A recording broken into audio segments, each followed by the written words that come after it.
अस्सलामुअलैकुम स्टूडेंट, उम्मीद है कि आप लोग खैरियत से होंगे। I am Salman Hasan, welcome to my YouTube channel perfect solution. बेटा, इस वीडियो के अंदर हम लोगों ने एक्सरसाइज 9.3 का क्वेश्चन नंबर 11 को कंप्लीट करना है। ठीक है बेटा, तो क्वेश्चन नंबर 11 के टोटल दो पार्ट हैं, पार्ट 1 और पार्ट 2। बेटा ये बेसिकली दोनों एक ही जैसे हैं, तो लिहाजा मैं आपको पार्ट नंबर 1 करवाऊंगा, आपको समझ आ जाएगा। तो लिहाजा पार्ट नंबर 2 आप खुद कीजिएगा। अगर कोई मसला होता है तो कोई कंफ्यूजन होती है तो लिहाजा फिर आप वीडियो पूरी देख लेगा, क्योंकि मैं इस वीडियो के अंदर दोनों पार्ट को कंप्लीट करवाऊंगा। ठीक है बेटा, चलें जी। सबसे पहले इस वीडियो के अंदर हमने सोल्यूशन इस क्वेश्चन के अंदर करना क्या तो वो समझ लेते हैं। क्वेश्चन पढ़ते हैं ताकि हमें समझ भी आ जाए कि क्या करना है। तो जरा देखिएगा, इसमें क्या कह रहा है कि रिजोल्व अ वेक्टर ए, एक वेक्टर को रिजोल्व करना है in the plane in the direction of P1 and P2। ठीक है, बेसिकली क्या करना है कि एक वेक्टर है, वेक्टर की को कंपोनेंट में तोड़ना है। रिजोल्व का मतलब है तोड़ना, तो बेसिकली एक वेक्टर के एक्स और वाई कंपोनेंट को आपने मालूम करना है। ठीक है, इसको कहते हैं कि आपने रिजोल्व करना है वेक्टर को with the help of two vector, यानी कि दो वेक्टर दिए उसकी मदद से। ठीक है बेटा, चलें जी हाँ स्टार्ट करते हैं। तो सबसे पहले मैंने क्वेश्चन नंबर 11 का पार्ट नंबर 1 कर रहा हूं, तो लिहाजा सॉल्यूशन लिखा। गिवन मुझे क्या दिया हुआ है जरा देखिएगा। पार्ट नंबर 1 में ए वेक्टर दिया हुआ है, P1 दिया हुआ है और P2 दिया है। तो लिहाजा इनको मैंने बारी बारी राम सकून से यहाँ पे लिख लिया है कि ये तीन वेक्टर दिए हैं। ठीक है बेटा, तो सबसे पहले क्या काम है मेरा कि इस वेक्टर को मैं क्या करता हूँ, उसने मुझे किसमें दिया हुआ है, कोऑर्डिनेट फॉर्म में दिया हुआ है। तो लिहाजा इसको सबसे पहले IJK की फॉर्म में लिख लेता हूँ। इससे क्या होगा कि ये आपके लिए आसानी होगी, क्योंकि आगे जाके हमने सिंप्लीफिकेशन करनी होती है। तो लिहाजा आपको पता है पहले वाले के साथ 9 आ जाएगा और दूसरे वाले के साथ J आ जाता है। ठीक है बेटा, और कोमास और ब्रैकेट हट जाते हैं। इसी तरीके से जरा यहाँ पे आ जाए। ठीक है बेटा, इसके साथ -3 लिखा हुआ है। ठीक है, ये कंपोनेंट को सही करिएगा, -3 है बेटा। ठीक है, तो अब इसको जरा सही करेंगे तो ये क्या हो जाएगा, 2i - 3j। ठीक है जी, अब इसको जरा सही करते हैं तो इसमें क्या है 1i और +2j। सही है बेटा, तो ये मैंने सिंपल i, j और k की फॉर्म में लिख लिया है। अब इसके बाद क्या करना है कि इसके बाद एक क्या लिखनी है, एक वो लिखनी है लाइन, उसको जरूर लिखिएगा। ठीक है, अक्सर सर वो करते हैं कि नंबर काट लेते हैं, ये क्यों नहीं लिखा। बेसिकली इसमें क्या किया है, कहा गया है कि उसी चीज को हम यहाँ पे डिफाइन करेंगे। ठीक है, तो जरा देखिएगा, resolve the vector A in the direction. ठीक है, उसने जो कहा है in the direction of P1 and P2। ठीक है, ये दो वेक्टर आपको जो दिए हैं इन the direction of P1 P2 by using this method. ठीक है, दिस मेथड मेथड। अब दिस मेथड का मतलब क्या है, इसका एक फार्मूला है, उस तरीके से सोल्व करना। तो वो फार्मूला क्या है, बेसिकली वो फार्मूला कुछ इस तरीके का है कि a vector is equal to x P1 plus y P2। ठीक है जी, तो ये सिंपल आपने याद करनी है इक्वेशन। इसको जब भी एक vector in the direction of other की डायरेक्शन में हम रिजोल्व करते हैं तो ये वाला फार्मूले को हम लिखते हैं। तो इसको मैं कह दूंगा इक्वेशन नंबर 1। ये चीज आपको याद होनी चाहिए और मैंने यहाँ पे भी लिख दी है। ठीक है, जब एक वेक्टर रिजोल्व करते हैं with the help of others vector, तो इधर से आपने क्या करना है, x और y की वैल्यू सिंपल मालूम कर लेनी है। कैसे कि a की वैल्यू डालेंगे, p की वैल्यू डालेंगे और P2 की वैल्यू डालेंगे। तो उसको मजीद सोल्व करने का एक तरीका है, उसको हम कंटिन्यू करते हैं ताकि आपको समझ आ जाए। ठीक है, चलें जी आए स्टार्ट करते हैं। तो उम्मीद है कि यहाँ तक का जो काम था वो मैंने आपको समझा दिया कि सिंपल आपको तीन वेक्टर दिए थे। कहा गया है resolve a vector A in the direction of P1 P2। तो सिंपल आपने तीन सॉल्यूशन लिखा, गिवन तीन वेक्टर उनको लिखा और IJ की फॉर्म में लिख लिया ताकि सिंप्लीफिकेशन आसान रहे। फिर क्या किया, ये लाइन जरूर लिखनी है कि resolve a vector A in the direction of P1 P2 by using this method, यानी कि ये इक्वेशन लिख देनी है। ठीक है, चलिए अब स्टार्ट करते हैं आगे। अब क्या करना है, ए वेक्टर आपको क्या दिया हुआ है, 9i + 4j। तो सिंपल ए वेक्टर लिखते हैं यहाँ पे 9i + 4j। ठीक है, इज इक्वल टू, फिर क्या लिखा हुआ है, x का x ही रहेगा। P1 क्या लिखा हुआ है, P1 वेक्टर आपको दिया हुआ है 2i - 3j। सही है बेटा, प्लस y। अब y क्या, y से क्या मल्टीप्लाई हो रहा है, P2। तो P2 क्या होगा 1i, ठीक है, + 2j लिखा हुआ है। तो सिंपल आपने यहाँ पे अभी तक वैल्यू पुट की है। अब हम आगे क्या करेंगे कि 9i 4j, ठीक है, ये लिखा इज इक्वल टू, देखिए ये x इन दोनों से मल्टीप्लाई हो रहा है तो मैं इनको मल्टीप्लाई करूंगा तो ये क्या बनेगा 2xi - 3xj। ठीक है, प्लस अब जरा देखिएगा ये y इससे भी मल्टीप्लाई होगा और इससे भी मल्टीप्लाई होगा तो क्या हो जाएगा y 1 जा y ही आएगा तो i का i प्लस ये y को मल्टीप्लाई करूँ तो 2y हो जाएगा और j का j इस तरीके से जाएगा। ठीक है बेटा, अब हम आगे क्या करेंगे जरा देखिएगा, ये 9i प्लस 4j, इधर तो फिलहाल कुछ चेंजिंग नहीं है। अब जरा इधर देखिएगा, जिन जिनके अंदर i है उनको एक साथ लिख दें, लिखा हुआ है 2xi, ठीक है, फिर प्लस yi, इसको एक साथ लिख दिया। अब जरा देखिएगा माइनस 3xj माइनस j वाले एक साथ लिख देंगे, अब तो ये 2yj, अब इनको एक साथ लिख देते हैं। ठीक है बेटा, अभी तक मैंने ये काम किया। अब मैं क्या करूंगा, 9i प्लस 4j ऐसे के ऐसे लिखे रहने दिया, इज इक्वल टू, जरा देखिएगा इन दोनों के अंदर क्या कॉमन है, i कॉमन है, तो लिहाजा इसको मैं i कॉमन ले लूंगा। ठीक है बेटा, तो ये मैंने i कॉमन ले लिया। अब इधर देखिए, इनके अंदर देखते हैं क्या कॉमन आ रहा है, इन दोनों के अंदर j कॉमन है, तो j को कॉमन ले लेंगे। तो सिंपल जरा देखिएगा, माइनस 3x प्लस 2y और ये j को ले लिया। अगर इस चीज को जरा नोट कर लिएगा बेटा, यहाँ पे माइनस था, अगर मैं बाहर माइनस ही लगे रहने देता तो अंदर के साइन चेंज हो जाते, तो इसके लिए आपके लिए थोड़ा मुश्किल का बायस भी बनता और आगे भी मुश्किल बनती सिंप्लीफिकेशन करने में। तो लिहाजा आपने इसको क्या करना है, माइनस को ब्रैकेट के अंदर ले लेना है और बाहर प्लस लिख देना है, तो इससे आपकी ना साइन चेंज होंगी और ना ही आगे मुश्किल पैदा होगी। ठीक है बेटा, तो चले अब आगे करते हैं। अब आपने यहाँ पे क्या करना है, अब यहाँ पे आपने लिखना है इक्वेटिंग, क्या लिखना है, इक्वेटिंग दी कंपोनेंट्स। ठीक है, कंपोनेंट्स यानी कि क्या है, बेसिकली i वाले के साथ j वाले के साथ इक्वल हो जाएगा। सही है बेटा, तो चलिए जी आई करते हैं अभी। तो i यहाँ पे क्या लिखा हुआ है, 2x plus y is equal to 9 हो जाएगा। ठीक है, i नहीं लिखेंगे, i इसके साथ और इसके साथ वाला नहीं लिखेंगे, तो कट देंगे। ठीक है बेटा, एक ये हो गया, और दूसरे में क्या लिखा हुआ है, minus x plus 2y is equal to, यहाँ पे j के साथ क्या लिखा है, 4 लिखा है। सही है बेटा, तो लिहाजा पहली वाली को इक्वेशन 1 और दूसरी वाली को इक्वेशन 2 कह देंगे हम लोग। ठीक है बेटा, इतनी बात समझ, उम्मीद है कि समझ आ गई होगी। ठीक है बेटा, तो चलें जी, अब जरा देखिएगा अब क्या करेंगे हम। अब आप लोगों ने यहाँ पे क्या करना है, अब आपको यहाँ पे क्या करना है, जब आपके पास ये दो इक्वेशनें बन जाएं, तो यहाँ से बेसिकली आपको इस इक्वेशन के अंदर x और y की वैल्यू ही मालूम करनी है। तो लिहाजा दो इक्वेशन से x और y की वैल्यू मालूम करनी हो तो हम क्या कौन सा मेथड यूज करते हैं, एलिमिनेशन मेथड, यानी कि एक दोनों x के साथ जो कोफिशिएंट है वो सेम हो जाए और दोनों को सब्ट्रैक्ट कर दो कि आपके पास x और y की वैल्यू निकल के आ जाती है बारी बारी। तो लिहाजा वही मेथड यहाँ पे लगाएंगे। तो सबसे पहले हम लोग क्या करेंगे, यहाँ पर सबसे पहले हम यहाँ पे क्या करेंगे, कोफिशिएंट सेम बनाएंगे। तो लिहाजा इक्वेशन 1 को किससे मल्टीप्लाई करेंगे, इक्वेशन 2 के जो x के साथ कोफिशिएंट लिखा है, तो लिहाजा आप लिख दें -3 मल्टीप्लाई बाय इक्वेशन 1। ठीक है, इक्वेशन 1 से मल्टीप्लाई करेंगे। इसी तरीके से 2, ठीक है, 2 को मल्टीप्लाई करेंगे इक्वेशन नंबर 2 से।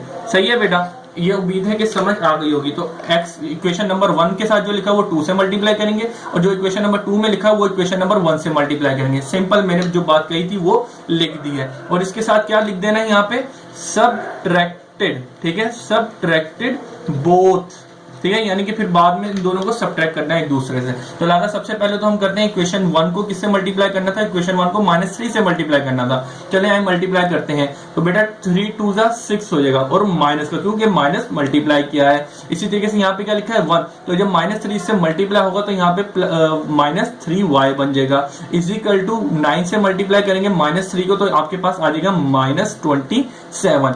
ठीक है बेटा, इक्वेशन 1 तो हो गई।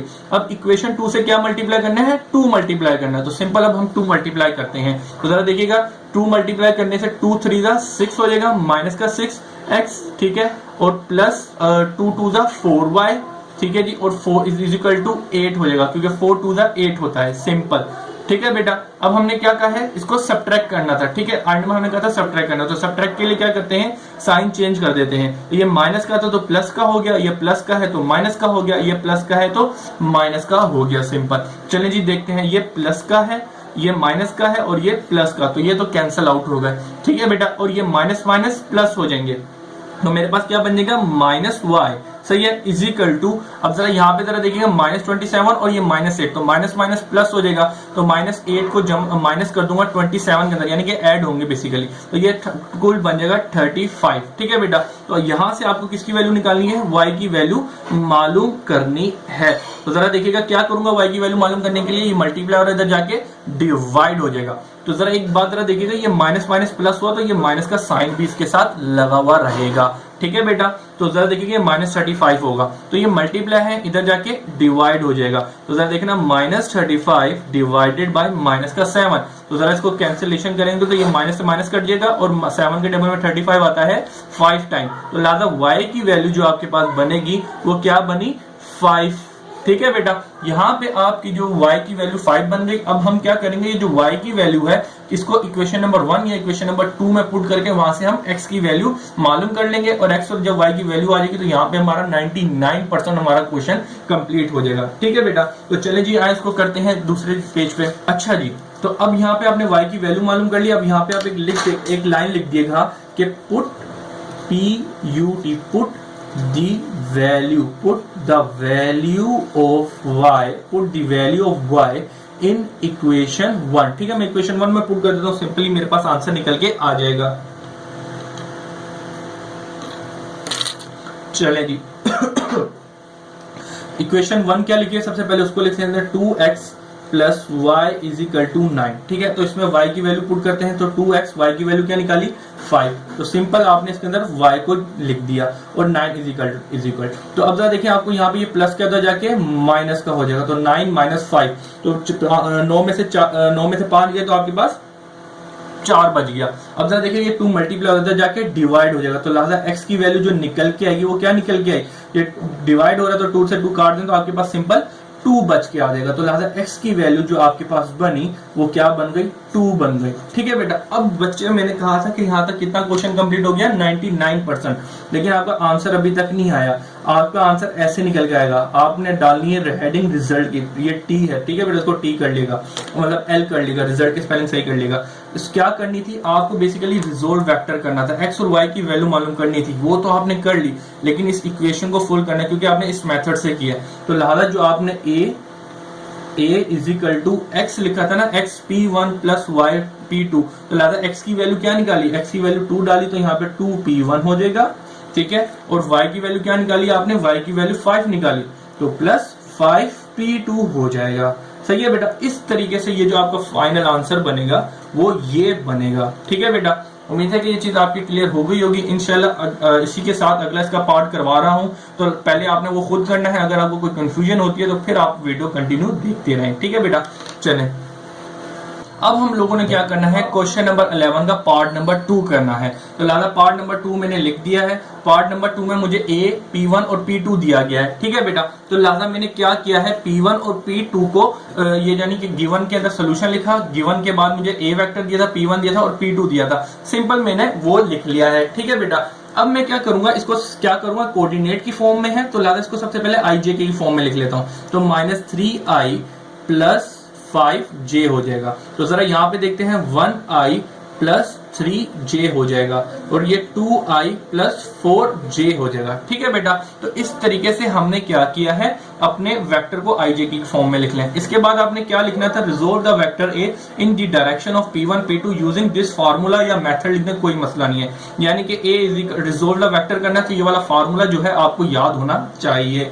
अब हम क्या करते थे, ये वेक्टर जो ये जो एक कंडीशन थी, ये जो फार्मूला था, ये जो मेथड था, ये आपको याद होगा। तो इस मेथड को हम क्या कह देते थे, इक्वेशन नंबर 1 कह देते थे। तो बेसिकली इस इक्वेशन में हमें x और y की वैल्यू मालूम करनी है। तो लिहाजा अब क्या करेंगे, ये जो a है, a की वैल्यू पुट करेंगे, a is equal to x p1 plus y p2। ठीक है, तो अब इसके अंदर हम क्या करेंगे कि हमें y की जो a की जो वैल्यू है वो पुट करेंगे। तो a की वैल्यू, a वेक्टर मेरे पास ये दिया था तो मैंने सिंपल ये लिख लिया, इज इक्वल टू x था x, और p1 का वेक्टर क्या लिखा था, p1 का वेक्टर ये लिखा था, मैंने सिंपल ये देखिएगा हूबहू लिख लिया है। इसके बाद प्लस y का y ही लिखा रहा, और p2 वेक्टर था तो p2 वेक्टर मैंने हूबहू वो ही लिख लिया है, 2i प्लस 4j, तो 2i प्लस 4j। सही है बेटा, तो यहाँ पे मैंने वैल्यू पुट कर दी। अब इसके बाद क्या करते हैं, ये जो x है इन दोनों से मल्टीप्लाई हो रहा है तो इसको मैंने सिंपल मल्टीप्लाई कर दिया। इसी तरीके से ये जो y है इन दोनों से मल्टीप्लाई हो रहा है तो इन दोनों को मैंने मल्टीप्लाई कर दिया है। ठीक है बेटा, अब इसके बाद क्या करूंगा, i और j को एक साथ लिखूंगा,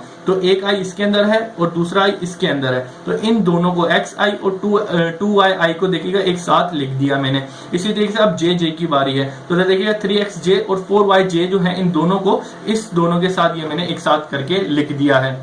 अब मैं क्या करूंगा कि आई, अब एक एक साथ करके लिखने के बाद हम क्या करेंगे, जरा देखिएगा, इन दोनों के अंदर आई कॉमन आ रहा है और इन दोनों के अंदर जे कॉमन आ रहा है, तो लिहाजा आई कॉमन निकालूंगा तो अंदर मेरे पास क्या बचेगा वो लिख दिया, और यहां से मैंने जे कॉमन निकाले तो मेरे पास ये लिख दिया। अब इसके बाद क्या करते हैं, आपको पता है कि लिखते हैं इक्वेटिंग द कंपोनेंट। तो बेसिकली इक्वेटिंग द कंपोनेंट यानी कि आई के साथ जो लिखा हुआ है इधर भी और इक्वल टू के इस साइड भी, इन दोनों को इक्वल रख के इक्वेशन से बना लेंगे। इसी तरीके से जे को जे के इक्वल रख के इक्वेशन बना लेंगे। तो देखिए x plus 2y is equal to -3 होगा, तो मैंने वही लिख दिया है। इसी तरीके से 3x plus 4y is equal to 5 होगा, तो मैंने वही इक्वेशन बना दी है। अब हम क्या करते थे, तो लिहाजा पहली वाली को इक्वेशन 1 कह देते थे और दूसरी वाली को इक्वेशन 2 बना देते थे।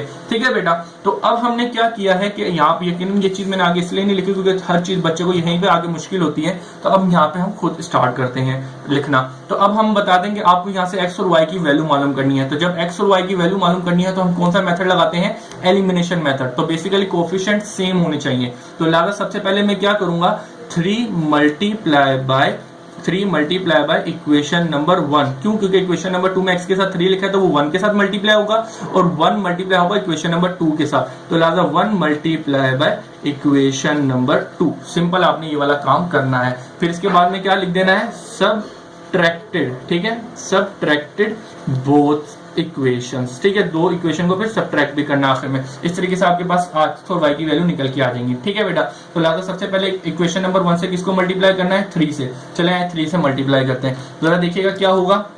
यहाँ पे 1 लिखा हुआ है तो 3 1 जा 3 प्लस 2 से मल्टीप्लाई किया तो 3 2 जा 6 इज इक्वल टू, और 3 3 जा 9 हो जाएगा। तो ये माइनस है तो माइनस का माइनस ही रहेगा। अब जरा इधर आ जाए, इससे इक्वेशन नंबर 2 से किसको मल्टीप्लाई करना था, इक्वेशन नंबर 2 से 1 को मल्टीप्लाई करना। तो 1 से मैं मल्टीप्लाई करूंगा तो बेसिकली मेरे पास 3 1 जा 3 ही आएगा, 4 1 जा 4 ही आएगा और 5 1 जा 5 ही आएगा। इसके बाद हमने क्या करना है, सबट्रैक्टेड बोथ। तो लिहाजा सबट्रैक्टेड के अंदर क्या करना है, माइनस कर देना है। तो लिहाजा साइन प्लस का तो माइनस का, ये भी प्लस का तो माइनस का, ये प्लस का है तो माइनस का, यानी कि साइन चेंज कर दिए। सिंपल। अब इसके बाद क्या करेंगे, ये प्लस है तो माइनस, यानी कि कैंसिल आउट हो गए।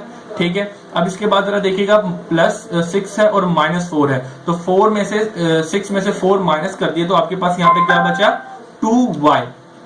ठीक है, सिंपल, यहाँ पे 2y बचेगा इजिकल टू, अब जरा देखिएगा माइनस माइनस प्लस होगा, तो यहाँ पे आपके पास क्या आ जाएगा, माइनस माइनस प्लस में तो 9 में 5 जमा करें तो क्या बनेगा आपके पास, तो 9 और 5 को जमा करें तो ये बन जाएगा 14, माइनस का 14। सिंपल। अब यहाँ पे आ जाए तो ये 2y इज इक्वल टू -14 लिखा हुआ है। ठीक है, अब यहाँ से आपको y की वैल्यू मालूम करनी है, तो y की वैल्यू मालूम करने के क्या है, मल्टीप्लाई और उधर जाके डिवाइड हो जाएगा, तो -14 डिवाइडेड बाय 2, तो सिंपल इसको काटे तो आपके पास -7 बचेगा। तो यहाँ से आपके पास क्या वैल्यू निकली y की, y इज इक्वल टू -7। अब हम यहाँ पे क्या करते थे कि जब हमने y की वैल्यू मालूम कर ली, अब इसको इक्वेशन 1 या इक्वेशन नंबर 2 में पुट करेंगे और यहाँ से हम x की वैल्यू मालूम करेंगे, तो यहाँ पे हमारा कितना क्वेश्चन कंप्लीट हो जाएगा, 99% क्वेश्चन को कंप्लीट कर लेंगे। चलें जी, हम इसको नए पेज पे यहाँ पे कंप्लीट करते हैं, स्टार्ट करते हैं। तो जरा यहाँ पे लिख दिएगा आप, पुट द वैल्यू ऑफ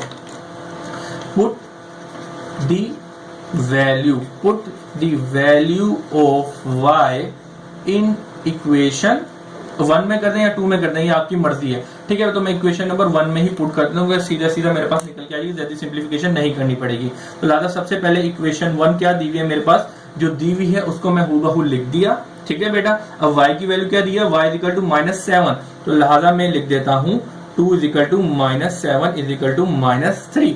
ठीक है बेटा, x अब देखें वैल्यू सिंपल y की जगह वैल्यू पुट कर दिए। अब सिंप्लीफिकेशन स्टार्ट करते हैं, तो ये 2 7 14, तो माइनस का तो माइनस आ गया और -3। ठीक है, अब जरा देखिए ये माइनस का उधर जाके प्लस का हो जाएगा, तो -3 प्लस 4, ये माइनस का था उधर जाके प्लस का हो गया। सही है बेटा, तो x इज इक्वल टू, अब क्या करना है, यहाँ पे 14 में से 3 निकाले तो सिंपल आपके पास 11 आ जाएगा। तो अब जरा देखिएगा यहाँ पे आपने x और y की वैल्यू मालूम कर ली। ठीक है बेटा, तो अब इसको कहाँ पे पुट करना है, जो इक्वेशन नंबर a थी उसके अंदर पुट कर देना है। तो उसके लिए आपने रिजल्ट की हेडिंग डाल देनी है। तो इक्वेशन a क्या थी, basically a is equal to, equation a आपकी बेसिकली ये लिखी हुई है। तो इक्वेशन a किसके बराबर थी, a is equal to x p1 plus p2y था, इससे मल्टीप्लाई y होता था। सिंपल, अब इसके अंदर वैल्यू डाल दें आप, तो a is equal to x की वैल्यू क्या निकली 11 p1 प्लस y की वैल्यू क्या निकली आपके पास -7, तो आपने -7 लिख दिया। इसके साथ P2 का P2 रहा। अब क्या करना है, यहाँ पे A vector is equal to 11 P1 vector है, ठीक है बेटा। और इसके साथ ये प्लस माइनस माइनस का 7 हो जाएगा, ठीक है, ये P2 बन जाएगा। तो आपका जो फाइनल आंसर होगा, this is your final answer, ठीक है बेटा। उम्मीद है ये चीज आपकी क्लियर होगी। अगर आपको ये चीज क्लियर होगी तो आगे की क्वेश्चन नंबर 12, क्वेश्चन नंबर 11 और 13 यानी कि ये भी आपके लिए बहुत आसान हो जाएंगे, क्योंकि इससे ही मिलते जुलते हैं। अल्लाह हाफिज।